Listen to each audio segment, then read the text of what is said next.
Hello everyone, welcome to our Veranda Kannada YouTube channel. This is Ashwini.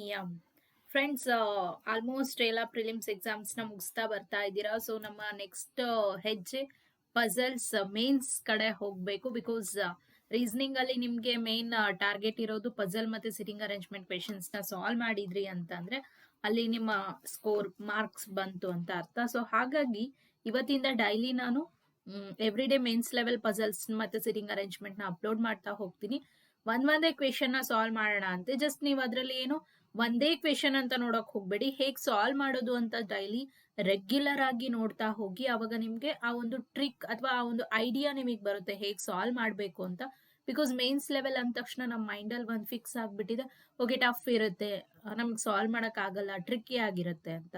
But ಅದನ್ನ ಹೇಗೆ analyse ಮಾಡಬೇಕು, ಅದಾದ್ಮೇಲೆ ಎಷ್ಟು ಈಸಿ ಆಗುತ್ತೆ ಅನ್ನೋದನ್ನ ನಾನು ಹೇಳ್ತಾ ಹೋಗ್ತೀನಿ. ಸೊ ಡೈಲಿ ನಿಮ್ಗೆ ಮೇನ್ಸ್ ಲೆವೆಲ್ ಪಜಲ್ ಮತ್ತೆ ಸಿಟಿಂಗ್ ಅರೇಂಜ್ಮೆಂಟ್ ಇರುತ್ತೆ. ಅದೇ ರೀತಿ SSC, GD ಮತ್ತೆ CGL and CGL previous year questions ನಾವು ಸಾಲ್ವ್ ಮಾಡ್ತಾ ಇದೀವಿ. ಡೈಲಿ ಲೈವ್ ಇರುತ್ತೆ. ಸೊ ದಟ್ ಯಾರಿನ್ನೂ ನಮ್ಮ ಯೂಟ್ಯೂಬ್ ಚಾನಲ್ಗೆ ಸಬ್ಸ್ಕ್ರೈಬ್ ಆಗಿಲ್ಲ, please subscribe to our YouTube channel and press the bell icon to get further notifications. Yes, ಹಾಗಾದ್ರೆ ಇವತ್ತಿನ ಮೊದಲ ಮೇನ್ ಪಜಲ್ ನೋಡೋದಾದ್ರೆ ಯಾವ್ದಿದೆ, 7 persons KJLRTP and M attend the seminar in a week starting from Monday and ends on Sunday. ವಿಡಿಯೋನ pass ಮಾಡಿ ಆದ್ಮೇಲೆ ನೀವು question ನ ಓದಿ ಅನಲೈಸ್ ಮಾಡಿ, ಅದಾದ್ಮೇಲೆ ನಾನು ಹೇಳ್ತಕ್ಕಂಥ ಸೊಲ್ಯೂಷನ್ ಚೆಕ್ ಮಾಡಿ ನಿಮ್ಗೆ ಅರ್ಥ ಆಗುತ್ತೆ. ಇಲ್ಲಾಂದ್ರೆ ಏನೂ ಅರ್ಥ ಆಗಲ್ಲ. ಬಿಕಾಸ್ ಒನ್ಸ್ ನಿಮಗೆ ಕ್ವೆಶನ್ ಏನಿದೆ ಅಂತ ಗೊತ್ತಾಯ್ತು ಅಂದ್ರೆ ಅಟ್ಲೀಸ್ಟ್ ಬೇಗ ಸೊಲ್ಯೂಷನ್ ತಲೆ ಒಳಗಡೆ ಹೋಗುತ್ತೆ ಅನ್ನೋದಷ್ಟೇ. All of them are working in a different companies, namely WDNVZYB. Okay, ಇದು ಕಂಪನೀಸ್ ಮತ್ತೆ ಪರ್ಸನ್ಸ್ ನ ಕೊಟ್ಟಿದ್ದಾರೆ. 2 ವೇರಿಯೇಬಲ್ಸ್ ಆಯ್ತು. ಅದಾದ್ಮೇಲೆ but not necessarily in the same order. L attends the seminar between Tuesday and Friday. Okay, ಎಷ್ಟು ಇಲ್ಲಿ ಕೊಟ್ಟಿರೋದು ನಿಮ್ಗೆ, starting from Monday and ends on Saturday. Okay, days ಇಲ್ಲಿ ನಿಮ್ಗೆ ಎಷ್ಟು 3 ವೇರಿಯೇಬಲ್ಸ್ ನ ಕೊಟ್ಟಿದ್ದಾರೆ, ಒಂದು ಕಂಪನಿ, ಪರ್ಸನ್ ಮತ್ತೆ ಡೇಸ್. ಇಲ್ಲಿ ನೀವು ಯಾವ್ದನ್ನ ಫಿಕ್ಸ್ ಮಾಡ್ಕೋಬಹುದು, ಡೇಸ್ ನ ಫಿಕ್ಸ್ ಮಾಡ್ಕೋಬಹುದು, like Monday to Sunday direct ಹಾಕೊಂಡ್ಬಿಟ್ಟು ಅದಾದ್ಮೇಲೆ ಪರ್ಸನ್ ಮತ್ತೆ ಕಂಪನೀಸ್ ನ ಅರೇಂಜ್ ಮಾಡ್ತಾ ಹೋಗೋಣ ಅಂತೆ. ಸರಿನಾ? ಎಸ್, ಹಾಗಾದ್ರೆ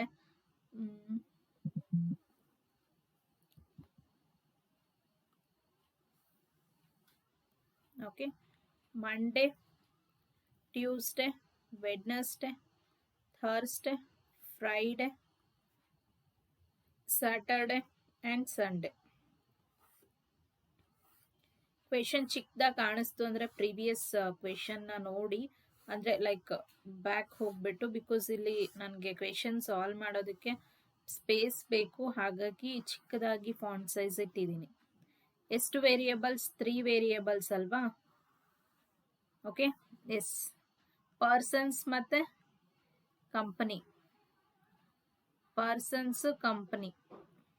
ಬಟ್ ಇಲ್ಲಿ ನೀವು ಇನ್ನೊಂದು ಏನ್ ತಿಳ್ಕೋಬೇಕು, ಯಾವ್ದು ಪರ್ಸನ್ ಯಾವ್ದು ಕಂಪನಿ ಅಂತ 2 ಆಲ್ಫಾಬೆಟ್ಸ್ ಇರೋದ್ರಿಂದ ನಿಮ್ಗೆ ಕನ್ಫ್ಯೂಷನ್ ಆಗೋ ಚಾನ್ಸಸ್ ಜಾಸ್ತಿ ಇರುತ್ತೆ. ಕಂಪನಿ ಯಾವ್ದ್ಯಾವ್ದು, WDNVZYB. ಡೋಂಟ್ ವರಿ, ಮೇನ್ಸಲ್ ಟೈಮ್ ಇರುತ್ತೆ, ಸಾಲ್ವ್ ಮಾಡ್ಬೋದು.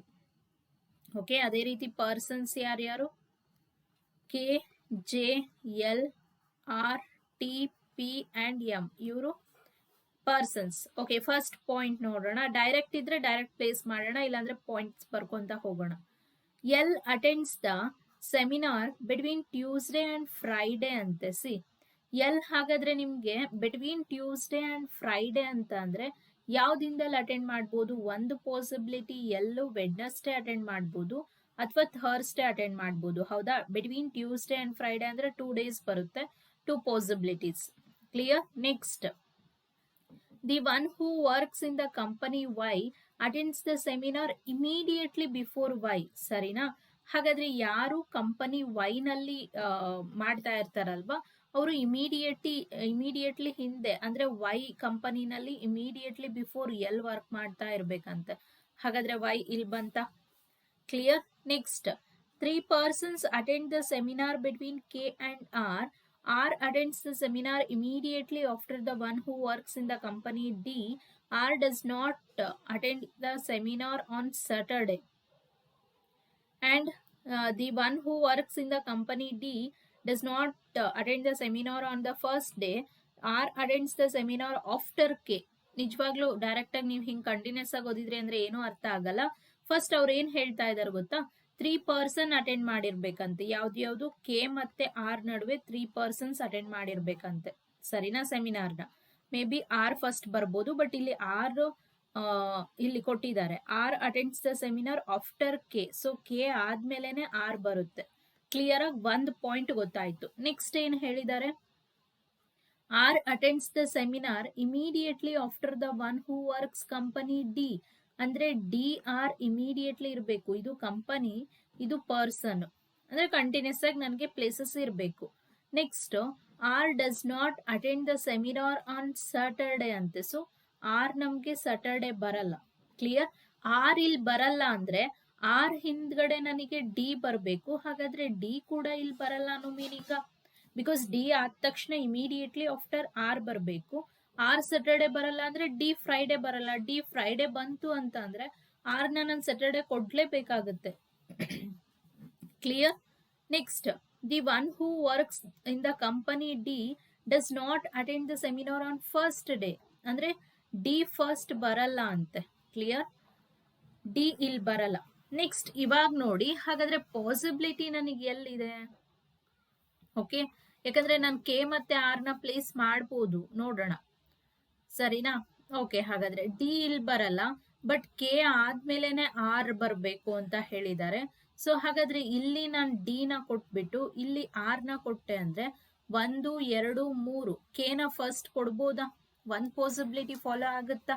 ಕ್ಲಿಯರ್? ಅಥವಾ ಆ ಡಿ ನ ಇಲ್ಲಿ ಕೊಟ್ಬಿಟ್ಟು ಆರ್ ನ ಇಲ್ಲಿ ಕೊಟ್ಟೆ ಅಂದ್ರೆ 1, 2, 3 ಕೆ ಇಲ್ಲಿ ಬರಲ್ಲ ಎಲ್ ಪ್ಲೇಸ್ ಅಲ್ಲಿ. ಫಸ್ಟ್ ಪಾಸಿಬಿಲಿಟಿನಲ್ಲಿ ನಿಮ್ಗೆ ಒಂದೇ ಪಾಸಿಬಿಲಿಟಿ ಬಂದಿದ್ದು, ಕೆ ನ ಇಲ್ಲಿ ಕೊಟ್ರಿ ಅಂದ್ರೆ 1, 2, 3 ಆರ್ ಇಲ್ಲಿ ಬರುತ್ತೆ, ಡಿ ಇಲ್ಲಿ ಬರುತ್ತೆ. ಕ್ಲಿಯರ್? ಸೆಕೆಂಡ್ ಪಾಸಿಬಿಲಿಟಿನಲ್ಲಿ ಆರ್ ಇನ್ನೇನ್ ನನ್ಗೆ ಫಸ್ಟ್ ಕೊಡಕ್ ಬರಲ್ಲ ಬಿಡಿ, ಮಿನಿಮಮ್ 3 ಗ್ಯಾಪ್ ಆದ್ರೂ ಇರಬೇಕು. ಸೊ ಹಾಗಾದ್ರೆ ಕೆ ನ ಇಲ್ಲಿ ಕೊಡಕ್ ಬರಲ್ಲ, ಬಿಕಾಸ್ ಓಕೆ ಕೆ ನ ಅಲ್ಲಿ ಕೊಡ್ಬೋದು, ಅದೇ ರೀತಿ ಡಿ ನ ಇಲ್ಲಿ ಕೊಡ್ಬೋದು. ಓಕೆ, ಡಿ ಇಲ್ಲಿ ಬರಲ್ಲ, ಸೊ ಆರ್ ಇಲ್ಲಿ ಬರಲ್ಲ. ಅಗೇನ್ ಡಿ ನ ಇಲ್ಲಿ ಕೊಟ್ರಿ ಅಂದ್ರೆ 1, 2, 3 ಆರ್ ಇಲ್ಲಿ ಬರುತ್ತೆ. ಓಕೆ, ಸೆಕೆಂಡ್ ರಲ್ಲಿ 2 ಪಾಸಿಬಿಲಿಟಿ ಬಂದಿದೆ ಅಲ್ವಾ ನನ್ಗೆ, ಲೆಟ್ ಇಟ್ ಬಿ. ಓಕೆ, ಇಲ್ಲಾಂದ್ರೆ ಕನ್ಫ್ಯೂಷನ್ ಆಗುತ್ತೆ ಅಂದ್ರೆ ನೀವು ಮೇನ್ಸ್ ಅಲ್ಲಿ ತಲೆ ಕೆಡಿಸ್ಕೊಳಕ್ ಹೋಗ್ಬೇಡಿ, ಲೈಕ್ ಗ್ಯಾಪ್ ಬಿಟ್ಕೊಂಡು ಹೋಗ್ಬೇಡಿ. ಓಕೆ, ಅವ್ರು ಏನ್ ಹೇಳಿದಾರೆ ಅದನ್ನ ಜಸ್ಟ್ ಪ್ಲೇಸ್ ಮಾಡ್ತಾ ಹೋಗೋಣ ಅಂತೆ, ಇನ್ನೊಂದು ಪಾಸಿಬಿಲಿಟಿ ಹಾಕ್ಬಿಟ್ಟು. ಒಂದ್ ಸೆಕೆಂಡ್, ಇಲ್ಲೇ ಬರ್ದೆ ಅಂದ್ರೆ ಇನ್ನು ಕನ್ಫ್ಯೂಷನ್ ಆಗುತ್ತೆ. ರೈಟ್ ಲೆಫ್ಟ್ ಸೈಡ್ ಬರ್ದ್ ಬಿಡ್ತೀನಿ.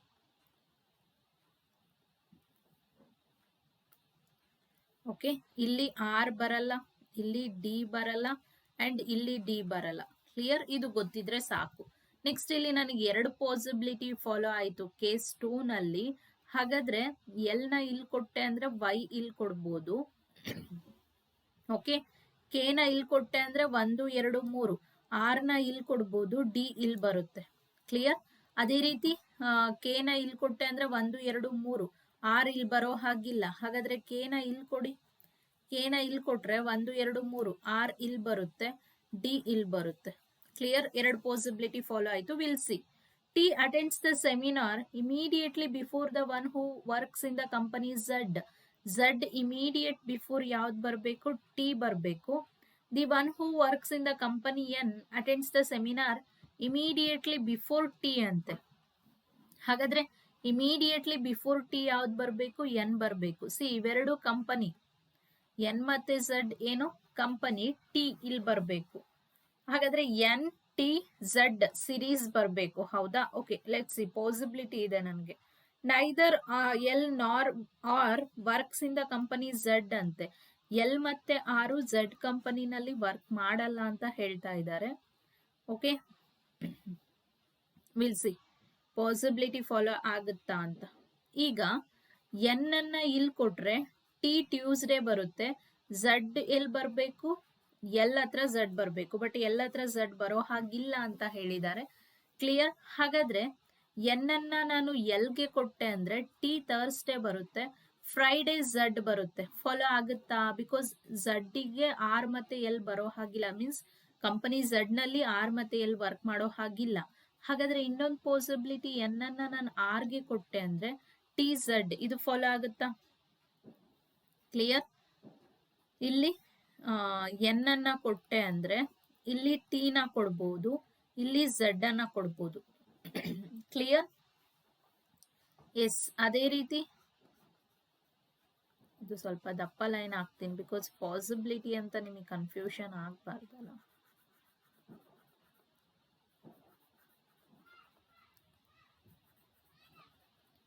ಓಕೆನಾ? ನೆಕ್ಸ್ಟ್, ಹಾಗಾದ್ರೆ ಇಲ್ಲಿ ನೀವು ಎನ್ ಅನ್ನ ಕೊಟ್ರಿ ಅಂದ್ರೆ ಟಿ ಝಡ್ ಬರಲ್ಲ. ಹಾಗಾದ್ರೆ ಇಲ್ಲಿ ಎನ್ ಅನ್ನ ಕೊಟ್ರಿ ಅಂದ್ರೆ ಟಿ ಝಡ್ ಬರಲ್ಲ. ಹಾಗಾದ್ರೆ ಇಲ್ಲಿ ಎನ್ ಅನ್ನ ಕೊಟ್ರಿ ಅಂದ್ರೆ ಟಿ ಝಡ್ ಒಂದೇ ಪಾಸಿಬಿಲಿಟಿ ಇರೋದು. ಕ್ಲಿಯರ್? ಹಾಗಾದ್ರೆ ಇಲ್ಲಿ ಎನ್ ಟಿ ಝಡ್ ಬರಲ್ಲ, ಎನ್ ಟಿ ಝಡ್ ಬರಲ್ಲ, ಎನ್ ಟಿ ಝಡ್ ಇಲ್ಲಿ ನೋಡಿ, ಇದು ಒಂದೇ ಪಾಸಿಬಿಲಿಟಿ ಇರೋದು N T Z. But R ಮತ್ತೆ ಝಡ್ಗೆ ನಿಮ್ಗೆ ಏನಿಲ್ಲ ಪಾಸಿಬಿಲಿಟಿ ಫಾಲೋ ಆಗಲ್ಲ, ಬಿಕಾಸ್ ಎಲ್ ಮತ್ತೆ ಆರ್ಗೆ ಏನಿರೋ ಹಾಗಿಲ್ಲ, ಕಂಪನಿ ಝಡ್ ಅಲ್ಲಿ ವರ್ಕ್ ಮಾಡೋ ಹಾಗಿಲ್ಲ. ಕ್ಲಿಯರ್? ಇದೆಲ್ಲ ಹೋಗುತ್ತೆ, ವೇಟ್ ಬೇಡ. ಓಕೆ, ಥರ್ಡ್ ಪಾಸಿಬಿಲಿಟಿ ಹಾಗಾದ್ರೆ ಕ್ಯಾನ್ಸಲ್ ಆಯ್ತು. ಇನ್ನು ಎರಡು ಉಳ್ಕೊಂತು ನನ್ನ ಹತ್ರ, ಹೌದಾ? ಇನ್ನು ಎರಡು ಪಾಸಿಬಿಲಿಟಿ ಉಳ್ಕೊಂತು, ಅದನ್ನು ಕೂಡ ಡಿಲೀಟ್ ಮಾಡಬಹುದು, ಬಿಕಾಸ್ ಡಿಲೀಟ್ ಆಗ್ಲೇಬೇಕಲ್ವಾ. ಓಕೆ, ಇನ್ನೆರಡು ಉಳ್ಕೊಂಡಿದೆ. ಈ ಪಾಯಿಂಟ್ ಆಯ್ತಾ? ಈ ಪಾಯಿಂಟ್ ಆಯ್ತಾ? ಅಗೇನ್ ಈ ಪಾಯಿಂಟ್ ಕೂಡ ಆಗಿದೆನಾ? ನೆಕ್ಸ್ಟ್ ಪಾಯಿಂಟ್ ಏನಿದೆ ನೋಡೋಣ. Only one person attends the seminar between M and the one who works in the company W ಅಂತೆ. ಡಬ್ಲ್ಯೂ ಮತ್ತೆ ಎಂ ನಡುವೆ ಒಬ್ಬ ಪರ್ಸನ್ ಅಟೆಂಡ್ ಮಾಡಬೇಕು. ಹೀಗಾದ್ರೂ ಇರ್ಬೋದು ಅಥವಾ ಹೀಗಾದ್ರೂ ಇರ್ಬೋದು. Next, M does not work in the company D. M D ಕಂಪ್ನಿನಲ್ಲಿ ವರ್ಕ್ ಮಾಡಲ್ಲ ಅಂತೆ. T and P does not work in the company B, ಇದು ಕೂಡ ವರ್ಕ್ ಮಾಡೋ ಹಾಗಿಲ್ಲ. ಈ ಮೂರು ಪಾಯಿಂಟ್ಸ್ ಅನ್ನ ನಾನು ಅಪ್ಲೈ ಮಾಡಿದೆ ಅಂತ ಅಂದ್ರೆ ನನಗೆ ಡೈರೆಕ್ಟ್ ಆಗಿ ಪಾಯಿಂಟ್ ಸಿಕ್ತು, ಒಂದು ಪಾಸಿಬಿಲಿಟಿ ಫಾಲೋ ಆಗುತ್ತೆ ಅಂತ. ಕ್ಲಿಯರ್? ಹಾಗಾದ್ರೆ ಡಿ, ಎಂ ಇಲ್ಲಿ ಬರಲ್ಲ, ಹೌದಾ? ಬಿಕಾಸ್ ಡಿ ಅಲ್ಲಿದೆ, ಹಾಗಾಗಿ ಎಂ ಅಲ್ಲಿ ಬರಲ್ಲ. ಬಟ್ ಎಂ ಮತ್ತೆ ಡಬ್ಲ್ಯೂ ನಡುವೆ ನಿಮ್ಗೆ ಒಂದು ಪರ್ಸನ್ ಖಾಲಿ ಇರಬೇಕು. ಇಲ್ಲಿ ಎಂ ಬರಲ್ಲ, ಇಲ್ಲಿ ಎಂ ಬರಲ್ಲ, ಪಾಸಿಬಿಲಿಟಿನೇ ಫಾಲೋ ಆಗಲ್ಲ ಅಲ್ವಾ? ಸೊ ಹಿಯರ್ ಎಂ ಇಲ್ಲಾದ್ರೂ ಕೊಡ್ಬೇಕು, ಇಲ್ಲಿ ಕೊಡೋಕ್ ಬರಲ್ಲ. ಬಟ್ ಝಡ್ ಡಬ್ಲ್ಯೂ ನ ಇಲ್ಲಿ ಕೊಡೋಕ್ ಬರಲ್ಲ, ಡಬ್ಲ್ಯೂ ನ ಇಲ್ಲಿ ಕೊಡೋಕ್ ಬರಲ್ಲ. ಅಗೇನ್ ಎಂ ಪಾಸಿಬಿಲಿಟಿ, ಸಿ ಇದು ಫಾಲೋನೇ ಆಗ್ಲಿಲ್ಲ, ರಾಂಗ್ ಆಯ್ತು, ಹೌದಾ? ಹಾಗಾದ್ರೆ ಎಂ ಅನ್ನ ಇಲ್ಲಿ ಕೊಡಿ, ಎಂ ನ ಇಲ್ಲಿ ಕೊಟ್ವಿ ಅಂದ್ರೆ ಡಬ್ಲ್ಯೂ ಇಲ್ಲಿ ಬರುತ್ತೆ. ಕ್ಲಿಯರ್? ಡಬ್ಲ್ಯೂ ಇಲ್ಲಿ ಬರುತ್ತೆ. ಇನ್ ಕಂಪನಿ ಬಿ ಒಂದು ಉಳ್ಕೊಂಡಿದೆ, ಬಿ ಮತ್ತೆ ಬಿ ವಿ ಅಲ್ವಾ, ಇವೆರಡು ಉಳ್ಕೊಂಡಿದಾವೆ. ಇಲ್ಲಿ ಟಿಗೆ ನಮ್ಗೆ ಬಿ ಕೊಡೋಕ್ ಬರಲ್ಲ, ಹಾಗಾದ್ರೆ ಬಿ ಇಲ್ಲಿ ಬರುತ್ತೆ, ವಿ ಇಲ್ಲಿ ಬರುತ್ತೆ. ಕ್ಲಿಯರ್? ಇನ್ ಪರ್ಸನ್ಸ್ ಅಲ್ಲಿ ನನ್ಗೆ ಪಿ ಮತ್ತೆ ಇನ್ನೊಬ್ರು ಯಾರು ಉಳ್ಕೊಂಡ್ರು? ಪಿ ಜೆ, ಹೌದಾ? ಜೆ. ಹಾಗಾದ್ರೆ ಇಲ್ಲಿ ಪಿಗೆ ಬಿ ಬರಲ್ಲ ಅಂದ್ರೆ ಪಿ ಇಲ್ಲಿ ಬರುತ್ತಾ, ಜೆ ಇಲ್ಲಿ ಬರುತ್ತೆ. ಕ್ಲಿಯರ್? ಇದು ಫೈನಲಿ ಇದು ಫಾಲೋ ಆಯ್ತು. ಇದು ಮೇ ಬಿ ನಿಮಗೆ ಫಸ್ಟ್ ಟೈಮ್ ಕೇಳ್ತಿದ್ರಿ ಅಂದ್ರೆ ಸ್ವಲ್ಪ ಏನು ಅರ್ಥ ಆಗದೆ ಟ್ರಿಕ್ಕಿ ಆಗಿ ಕಾಣಿಸ್ಬೋದು. ಬಟ್ ಏನ್ ಮಾಡಿ ಅಂತಂದ್ರೆ ಇದೇ ಕ್ವೆಶನ್ ನ ಇನ್ನೊಂದ್ಸಲ ಸಾಲ್ವ್ ಮಾಡಿ, ನಿಮ್ಗೆ ಪಕ್ಕಾ ಕ್ಲಿಯರ್ ಆಗಿ ಅರ್ಥ ಆಗುತ್ತೆ. ಇಲ್ಲಿ ಫಸ್ಟ್ ಪಾಯಿಂಟ್ ಅನ್ನ ನಾವೇನ್ ಮಾಡಿದ್ವಿ, ಇನ್ನೊಂದ್ಸಲ ಅನಲೈಸ್ ಮಾಡ್ತೀನಿ ಕೇಳಿ. ಫಸ್ಟ್ ನಾವೇನ್ ಮಾಡಿದ್ವಿ, ಎಲ್ ಪಾಯಿಂಟ್ ಅನ್ನ ಡೈರೆಕ್ಟ್ ಆಗಿ ಹಾಕಿದ್ವಿ, ಹೌದಾ? ಪಾಸಿಬಿಲಿಟಿ ಹಾಕೊಂಡ್ವಿ. ಎಲ್ ಜೊತೆಗೆ ಯಾವ್ದು ಬಂತು ನಮ್ಗೆ? ಎಲ್ ವೈ ಬಂತು. ಪಾಯಿಂಟ್ಸ್ ಅನ್ನ ಹೇಳ್ತಾ ಹೋಗ್ತೀನಿ, ಸರಿನಾ? ನೆಕ್ಸ್ಟ್ ನಾವೇನ್ ಮಾಡಿದ್ವಿ, ಕೆ ಆರ್ ನ ಪ್ಲೇಸ್ ಮಾಡಿದ್ವಿ. ಓಕೆ, ಆರ್ ಜೊತೆಗೆ ಕೆ ನ ಪ್ಲೇಸ್ ಮಾಡಿದ್ವಿ, ಸರಿನಾ? ಫೋರ್ತ್ ಪಾಯಿಂಟ್ ಏನಾಯ್ತು ನನ್ಗೆ, ಟಿ ನ ಎನ್ ಟಿ ಝಡ್ ಈ ಪಾಯಿಂಟ್ ನ ಪ್ಲೇಸ್ ಮಾಡಿದ್ವಿ, ಅಲ್ಲಿ ಪ್ರಾಬ್ಲಮ್ ಮುಗೀತು. ಈ 4 ಪಾಯಿಂಟ್ ಅನ್ನ ನೀವು ಕರೆಕ್ಟ್ ಆಗಿ ಕಲ್ತಿದ್ರಿ ಅಂದ್ರೆ ನೋಡಿದ್ರಿ ಅಂತ ಅಂದ್ರೆ ಈಸಿಯಾಗಿ ಪ್ರಾಬ್ಲಮ್ ಸಾಲ್ವ್ ಆಯ್ತು. ಇದು conclusion type. Okay, conclusion type, ಯಾವ್ದು ಫಸ್ಟ್, ಯಾವ್ದು ಸೆಕೆಂಡ್, ಥರ್ಡ್, ಫೋರ್ತ್, ಈ ರೀತಿ ನೋಡೋದಕ್ ಪ್ರಾಬ್ಲಮ್ ಏನ್ ಅನ್ಸುತ್ತೆ, ತುಂಬಾ ದೊಡ್ಡದಾಗಿದೆ ಅನ್ಸುತ್ತೆ. ಅಂಡ್ ಇದು ಏನೂ ಅಲ್ಲ, ಇದಕ್ಕಿಂತ ಜಾಸ್ತಿ ಟ್ರಿಕ್ಕಿ ಆಗಿರ್ತಕ್ಕಂಥ ಪ್ರಾಬ್ಲಮ್ಸ್ ನ ಕೂಡ ತರ್ತೀನಿ. ಬಟ್ ಡೇ ಬೈ ಡೇ ಅಲ್ಲ, ಸ್ವಲ್ಪ ಈಸಿ ಹೋಗೋಣ ಅಂತ. ಇದನ್ನ ಇನ್ನೊಂದ್ಸಲ ಪ್ರಾಕ್ಟೀಸ್ ಮಾಡಿ ಹೇಗನಿಸ್ತು ನಿಮ್ಮ ಒಂದು ಅಭಿಪ್ರಾಯನ ಕಮೆಂಟ್ ಮಾಡಿ ಅಂತ ಹೇಳ್ತಾ ಐ ಹೋಪ್ ಈ ಒಂದು ವಿಡಿಯೋ ನಿಮಗೆ ಇಷ್ಟ ಆಗಿದ್ರೆ please like this video and share with your friends. Thank you all. See you in the next video. Take care. Bye.